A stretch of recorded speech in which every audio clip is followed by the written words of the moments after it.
Today's topic is gastrointestinal physiology. तो इस chapter को हम लोग यहाँ पे टोटल 4 चैप्टर है, तो लेक्चर थोड़ा बड़ा होगा एंड हम लोग थोड़ा बड़ा करके पढ़ेंगे लेक्चर। तो यहाँ पे short anatomy of gastrointestinal system है, general principle of gastrointestinal function है, और डाइजेस्टिव जूसेस एंड एंजाइम्स का क्या काम है वो, एंड सलाइवा।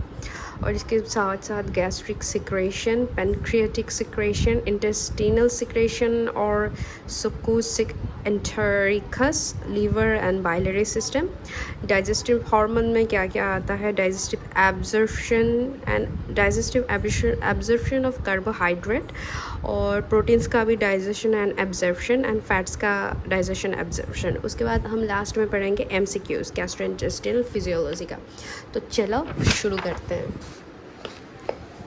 तो यहाँ पे हम पहले एक शॉर्ट एनाटॉमी पढ़ेंगे गैस्ट्रोइंटेस्टिनल सिस्टम का। तो यहाँ पे आ जाता है, पहले देखिए mouth and oesophagus, this one is oesophagus and here is liver and gall bladder बिल्कुल लीवर के नीचे अंदर की तरफ है, एंड ड्यूडेनम वो जो कि स्टमक होता है, स्टमक के बाद आता है ड्यूडेनम, एंड पेनक्रियास स्टमक के नीचे होता है बिल्कुल। एंड मैं थोड़ा जूम करके दिखाती हूँ। पेनक्रियास बिल्कुल नीचे होता है स्टमक के, एंड देन स्टमक के ही एक पार्ट है ड्यूडेनम। उसके बाद जो ट्रांसवर्स कोलोन है वो ये रहा ट्रांसवर्स कोलोन। मैं पेंसिल से दिखाती हूँ, ये ट्रांसवर्स कोलोन। तो उसके बाद आता है एसेंडिंग कोलोन जो कि ट्रांसवर्स कोलोन के नीचे है, एंड यहाँ पे कुछ ऑर्गन्स है जो कि जेजुनम के नाम पे जाना जाता है, और डिसेंडिंग कोलोन वही है जो राइट साइड में ट्रांसवर्स कोलोन के नीचे होता है। तो राइट साइड के ट्रांसवर्स कोलोन के नीचे होता है descending colon, and left side में ट्रांसवर्स कोलोन के नीचे होता है असेंडिंग कोलोन। और फिर आ जाता है इलियम ऊपर वाला ये हिस्सा है, ये तो जेजुनम है। नीचे का जो पार्ट आ जाता है ये है इलियम, एंड उसके बाद एनस होता है जहाँ से एक्सक्रीट करते हैं जो भी बॉडी का अननेसेसरी ऑर्गेनिज़म है, अननेसेसरी चीज़ें होती हैं वो बाहर हम एक्सक्रीट करते हैं एनस के ज़रिए। ये रहा एनस। ओके, सो अभी हम लोग आ जाता है यहाँ पे इट्स बुक का ओके अभी हम इस चैप्टर को स्टार्ट करते हैं पार्ट्स ऑफ डाइजेस्टिव सिस्टम का। So here is elementary tract, main एकदम एलिमेंटरी ट्रैक्ट जो होना ही होना है जो है। सो एलिमेंटरी ट्रैक्ट नंबर ए पे 2 पार्ट में बांटा जाता है, इसको 2 पार्ट में पार्ट किया है, एक है डाइजेस्टिव ग्लैंड और एक है एलिमेंटरी ट्रैक्ट। लेट्स सी कि एलिमेंटरी ट्रैक्ट में क्या क्या है। Extends from mouth to anus, ये मुंह से लेकर एनस तक एक्सटेंड है। Extends from mouths to anus, extends from mouths to anus. So number 1, mouth और buccal cavity with tongue and teeth. So mouth को हम बुकल कैविटी भी कहते हैं, तो माउथ और buccal cavity with tongue and teeth, वहाँ पे ज़बान होती है, दांत होते हैं। ओरोफेरिंग्स सेकंड में आ जाता है। ओरोफेरिंग्स माउथ के बाद जो हिस्सा आता है माउथ के, ये तो माउथ है बुकल कैविटी, इसके बाद ओरोफेरिंग्स आता है, इसके बाद एसोफेगस आता है, ये वाला हिस्सा ये है ओरोफेरिंग्स। उसके बाद आता है एसोफेगस। तो ओरोफेरिंग्स यहाँ पे आइडेंटिफाई नहीं किया गया, बस एसोफेगस के ऊपर के पाइप जैसा कुछ है वो ओरोफेरिंग्स है। उसके बाद एसोफेगस आता है, एसोफेगस के बाद आ जाता है स्टमक नंबर 4 पे। नंबर 5 पे आता है इंटेस्टाइन। तो इंटेस्टाइन हो है ये पूरा ही, इंटेस्टाइन आता है। इंटेस्टाइन में क्या क्या आता है, लेट्स सी। इंटेस्टाइन में ये है ड्यूडेनम आता है, और ये जेजुनम आता है। ये ड्यूडेनम, ये अंदर जेजुनम के बाद आता है ये नीचे वाला हिस्सा इलियम आता है। ये है स्मॉल इंटेस्टाइन। अब लार्ज इंटेस्टाइन क्या है? ये जो मोटा वाला पाइप जैसे हिस्सा है ना, ये है लार्ज वाला इंटेस्टाइन। तो ये लार्ज इंटेस्टाइन में सीकम एंड द अपेंडिक्स, ये बी डी चौरासिया के एनाटॉमी में बहुत अच्छे से लिखा गया है। We will review that also. So large intestine में है caecum and the appendix, ascending colon, transverse colon, descending colon, sigmoid colon, rectum, anal canal. तो यहाँ पे एसेंडिंग कोलोन, डिसेंडिंग कोलोन अच्छे से दिखाया गया है। सीकम एंड अपेंडिक्स दिखाया नहीं गया उतने अच्छे से, आइडेंटिफाई नहीं किया गया। तो anyways, but we should memorize cecum and the appendix, ascending colon, transverse colon जो कि हमने पिक्चर में दिखाया था, and descending colon, sigmoid colon, rectum, anal canal। ये गया एलिमेंट्री पार्ट, एलिमेंट्री ट्रैक ख़त्म। अब आते हैं डाइजेस्टिव ग्लैंड में। डाइजेस्टिव ग्लैंड में क्या आता है? Salivary gland. सैलिवरी ग्लैंड में क्या क्या आता है? Parotid gland. ये देखिए, ये है पैरोटिड ग्लैंड। सो नंबर 1 में आता है सैलिवरी ग्लैंड। सैलिवरी ग्लैंड कौन कौन सी हिस्सों को मिलके, ये है सैलिवरी ग्लैंड। सैलिवरी ग्लैंड कौन कौन से हिस्सों को लेके बनता है? Parotid, submandibular and sublingual. Parotid, submandibular and sublingual. उसके बाद आता है पेनक्रियस। पेनक्रियस यहाँ है, स्टमक के बिल्कुल पीछे, pancreas and liver, and then gall bladder, liver. पहला आता है salivary gland which is made by parotid gland, submandibular gland and sublingual, and then second में आता है पेनक्रियस। उसके बाद आता है liver, gall bladder, other digestive glands in the wall of the digestive tract. बाकी सारे डाइजेस्टिव ग्लैंड हमें डाइजेस्टिव ट्रैक्ट में मिल जाता है। अब हम पढ़ते हैं GIT। GIT extends from stomach to anus. Stomach से लेकर एनस तक GIT होता है। स्टमक से लेकर एनस तक, extends from stomach to anus, extends from stomach to anus। So function of the digestive tract, यहाँ का फंक्शन ये है। डाइजेस्टिव ट्रैक्ट का फंक्शन क्या है? Ingestion of food, movement of food, digestion of food, secretion of various digestive juice, absorption and end products of digestion, H2O, vitamins, minerals. तो ingest करता है ये फूड को, मूवमेंट भी करता है, डाइजेस्ट भी करता है, और वेरियस काफ़ी तरह की डाइजेस्टिव जूस सिक्रेट भी करता है। Absorb of and products of digestion. Digestion के बाद जो बची कुछ प्रोडक्ट्स होता है एकदम एंड में, एकदम आखिर में, तो वो एब्जॉर्ब करना भी डाइजेस्टिव ट्रैक्ट का या GIT का काम होता है, फंक्शन। और स्पेशली डाइजेशन के बाद एब्जॉर्प्शन, ये H2O, विटामिन्स, मिनरल्स भी एब्जॉर्व करते हैं। Excretion of heavy metals, toxin, bile pigments etcetera. क्या क्या ये एक्सक्रीट करता है? यानी एक्सक्रीट करना मतलब बाहर निकाल देना, एनस के ज़रिए बाहर निकाल देते हैं। क्या क्या? हैवी मेटल्स, कोई भी हैवी मेटल्स को, टॉक्सिन को, पॉइजनिक जो भी है टॉक्सिन को, बाइल पिगमेंट्स को, बाइल जितने भी पिगमेंट्स होते हैं वो। रेगुलेशन ऑफ वाटर बैलेंस, ये वाटर रेगुलेशन को भी बैलेंस करता है। Regulation of acid base balance, acid और बेस को भी रेगुलेट करता है, रेगुलेशन को बैलेंस करता है, एसिड बेस को बैलेंस करता है रेगुलेशन को। Regulation of blood glucose level, blood glucose level का रेगुलेशन भी, लेवल को भी रेगुलेट करते हैं। Helps to erythropoiesis, helps in erythropoiesis, erythropoiesis में भी हेल्प करता है। एंड और क्या यहाँ पे करते हैं ये लोग? Histology of gut. अब हिस्टोलॉजी ऑफ गाट, इसका हिस्टोलॉजी देखते हैं। तो क्रॉस सेक्शन में, cross section of intestinal wall, cross section of the intestinal wall including the following layer from outer surface inward.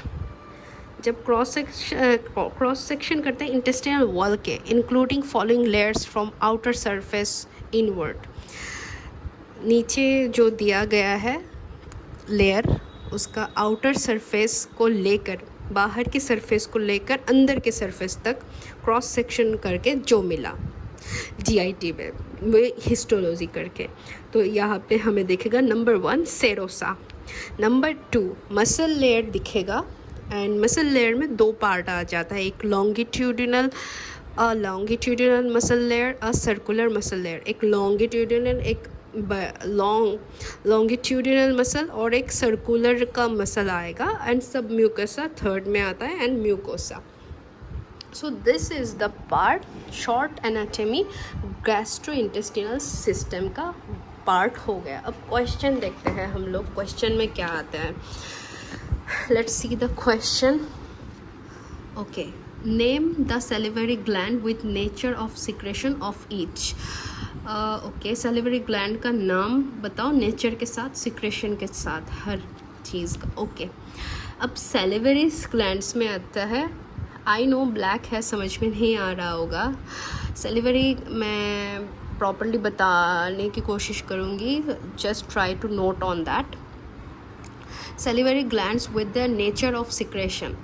Salivary gland, nature of secretion. ये है salivary gland और ये nature of secretion. अब आता है parotid gland.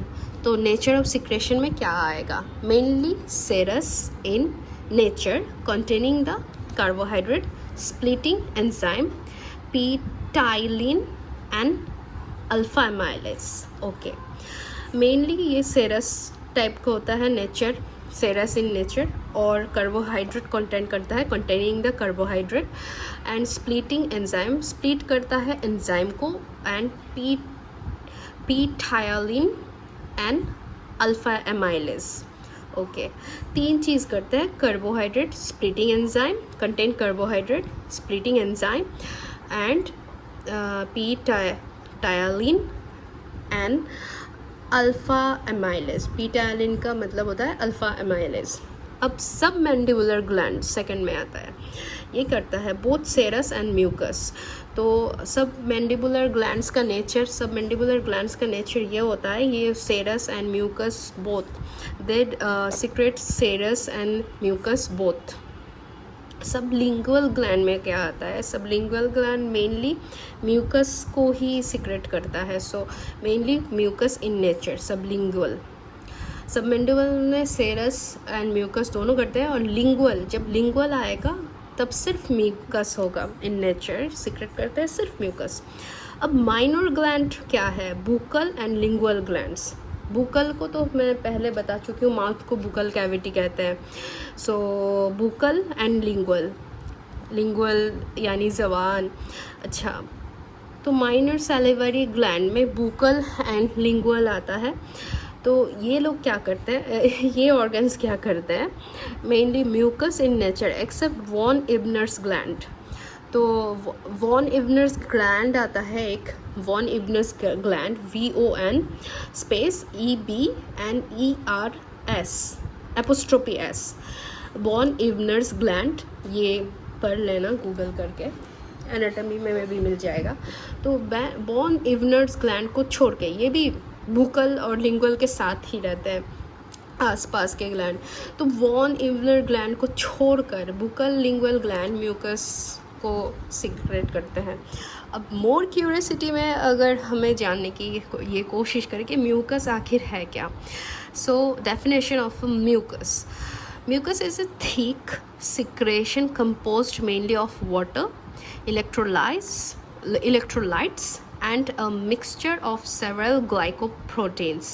तो mucus क्या है, एक थिक सिक्रेशन कंपोज्ड है जो mainly water, electrolytes and several ढेर सारे different type of mixture of glycoprotein का एक मिक्सचर, सेवरल ग्लाइकोप्रोटीन्स एंड क्या, water, electrolytes and mixture of a mixture of several glycoproteins, यही है mucus.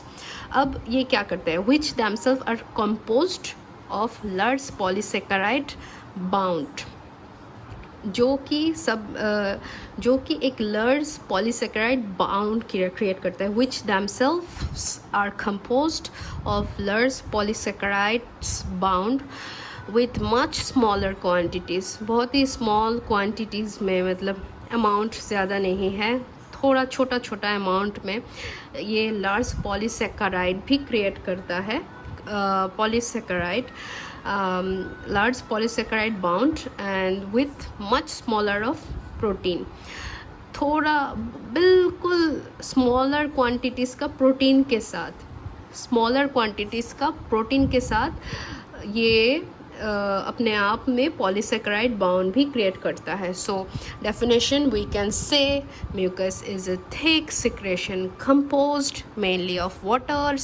Water, electrolytes and a mixture of several glycoproteins which themselves are composed of large polysaccharides bound with much smaller quantities of protein. अब importance of mucus क्या है, क्या importance है इसका? Lubricating, protective properties. तो mucus lubricate करता है, properties को प्रोटेक्ट करता है, that's play important role in different parts of alimentary tract. Alimentary tract हमने जो पढ़ा था, क्या आता है? Mouth, oropharynx, oesophagus, stomach, small intestine, large intestine. तो म्यूकस का काम है उन सारे एलिमेंट्री ट्रैक्ट को लुब्रिकेट करना, प्रोटेक्ट करना, उसके प्रॉपर्टीज़ को प्रोटेक्ट करना, and then it has adherent qualities that make it adhere tightly. एक एडहेरेंट क्वालिटी होता है जो कि टाइडली एडहेयर करता है टू द फूड और other particles and spread as a thin film over the surface. एक पतला सा फिल्म तैयार करता है सरफेस पे। It coats the wall of the gut and prevents most actual contact of the food particles with the mucosa. So ये wall को quotes करता है, गट के वॉल को कोट करता है और प्रिवेंट करता है actual contact with food particle होता है। इसके एक्चुअल कांटेक्ट फूड पार्टिकल से ही होता है विथ म्यूकोसा। तो एक्चुअल कांटेक्ट को प्रिवेंट करने के लिए फूड पार्टिकल के with mucosa. Okay, mucus has low resistance for slippage so that particles can slide along.